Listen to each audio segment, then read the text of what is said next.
Welcome to Just Jen Pilates. Thank you so much for signing up to my Pilates classes. I am actually super excited about it all. It's been a long time coming.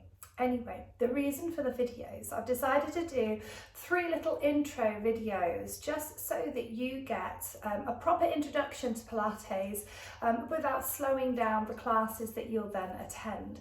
It's always really great as well just to come back and revisit these, especially after a class if there was something that you didn't understand.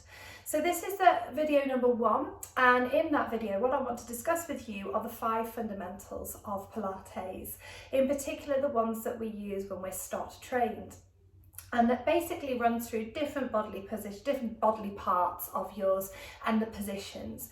And once we know your positioning's right in class, then basically you are nice and safe and you'll know that you're performing those exercises correctly without me being there. Because for obvious reasons at the moment, we are slightly restricted. By 17th of May, we should be able to go to one-to-ones, but to be honest with you, I want the convenience of these online classes to continue. Anyway, let's cut to the point. So we start off with fundamental number 1, which is your pelvis. Now the pelvis is one of the largest bones in your body, and the great thing about it is it's right bang in the middle. Your legs come from it and your spine comes from it. So it sits there really quite dominant, okay? Now, with it being in the middle, once we get that pelvis into the right position, what will happen from there is that you'll start to get your other body in positions, getting the right posture, making sure you're not affecting your lower back, not putting extra pressure on your knees or your ankles. So we refer to the pelvis being in what we call a neutral spine. So if I just turn towards you for a minute, I might cut my head off, but you will probably notice that my back isn't actually super straight. It has a natural curve in it, and that's what we're looking for with that neutral spine. You'll see different types of people with different postures. Some people will kind of over arch their back a little bit just by pushing out their pelvis, so it's kind of got a more of an inferior tilt, or you'll be sticking out your bottom the other way and therefore again putting added pressure on that lower back but just not being in the right position. So we look to find this neutral space, okay? And I will run through that with you, called neutral spine, on the second video. Running from there, we look at your rib placement. Now, I have a lot of clients that come into class trying to pull the shoulders back and poking those ribs out. Once you lose control in this area, it's really going to affect your core control. So we literally think about pulling those ribs down all the time, almost like you've got an elastic band attached to the lowest rib. Hook it around your hip bone and keep them pinned down. Now, I am terrible for this. I'll always ping my ribs out. It's just something that I've had to practice over years, and sometimes I still do it. But once I get them in the right position, it's like tucking them in, pulling your trousers up, tucking them into your pockets.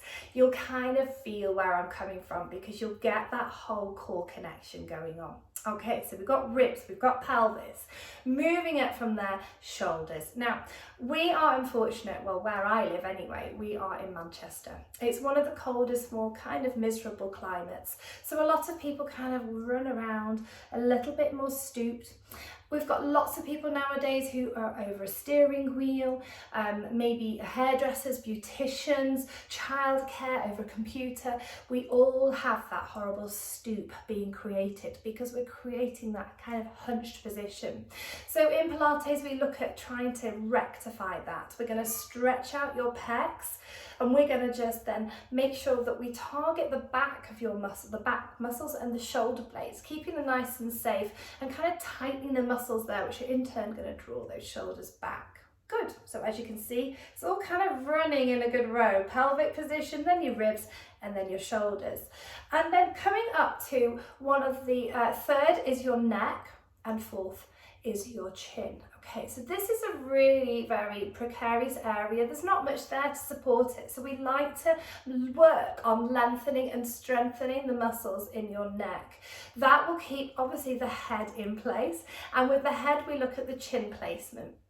Now, really theoretically, in all the exercises that you should do, you should not move your head. It should stay in line with your spine. Unless we're doing a particular stretch where I will say, bring your chin down or just turn. We never crunch the vertebrae in our neck within Pilates at all. We keep them nice and safe, okay? So those are the things that we'll be looking at too. Last and definitely not least, and it's a biggie for me, is breathing. Now, we do what's called a lateral breath in Pilates. So it comes in through the nose and you exhale out through pursed lips, almost like you're going to blow out a candle or blow through a straw.